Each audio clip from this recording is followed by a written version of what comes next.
let's talk about the truth behind hustle culture. Hustle culture is a much disputed conversation in the online space, especially over the last couple years. Because let's be honest, a lot of entrepreneurs have been experiencing extreme burnout, overwhelm, and frustration in their businesses. But I have a very contrarian view on this.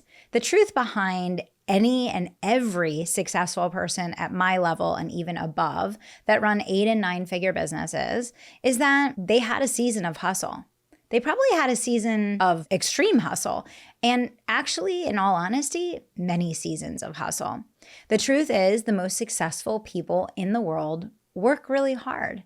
And usually they're working really hard at something that they care deeply about. And this is why it's so important to find your vocation and not just pursue the thing that's closest to the money or the thing that is most expeditious, but ensure that you are pursuing what you feel are your true God-given gifts that you are here on the planet to share and deploy and give back to other people. Now, let's address the burnout and frustration that's been going on online over the last couple of years. Hustle culture has gotten a really bad rap because a lot of people use it as a selling point to kind of present a view on entrepreneurship that if you're just in the flow, if you have the right energy and you tap into the right strategy, just so happens usually to be the one that they're selling a product on, you don't have to hustle. In fact, hustle is the enemy. And what this has done is, number one, it's taken a lot of people out of business. A lot of entrepreneurs who are coming up didn't think that it was necessary to work hard or work full-time at their business in order to get it really to the point where it could produce predictable income for their families. And on the flip side, it's created a lot of anxiety, depression, mental disorders, and dysfunction in the entrepreneurial world because now so many entrepreneurs that are hustling to grow their business and are seeing that it requires hard work think that they're doing it wrong. And in fact, many people in the online space have painted a picture of entrepreneurship that is very untruthful, to be perfectly honest. Entrepreneurship is hard work. In fact, it's much harder work than any job that you'll ever have.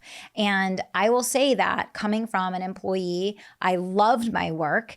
I built my foundation of success in a Fortune 500. I was promoted 7 times in 8 years.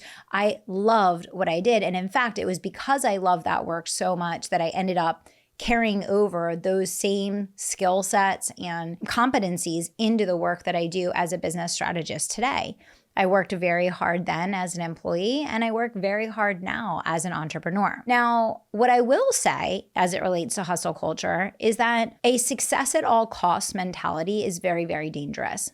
So I think where the place of having a conversation about the hate on hustle culture actually does have a place at the table is when we talk about success at all costs. I believe that it's unbelievably important as you pursue success to keep in contention putting first what's first: faith, family, freedom, all of the reasons why you got started. So on one hand, does it require really hard work to build a successful business? Yes, it absolutely does. But on the other hand, do you need to sacrifice your health, your relationships, and everything that matters to you in order to pursue success? Absolutely not.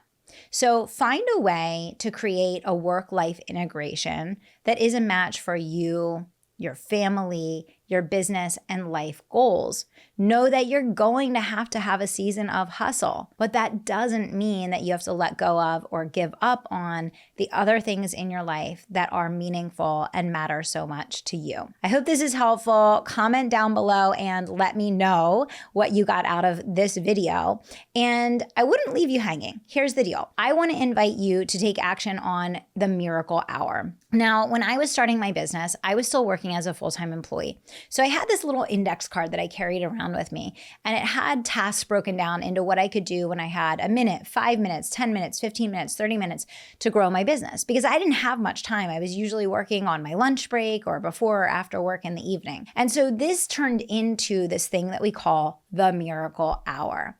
And the miracle hour can really serve as the heartbeat of growing your business each day if you're willing to dedicate 1 hour to doing nothing but executing this specific set of tasks in a specific way that's going to present a specific outcome. And that outcome is predictable profits in your business. So if you want to get your hands on the miracle hour training and the resources absolutely for free, click the link down below this video and let's get started growing.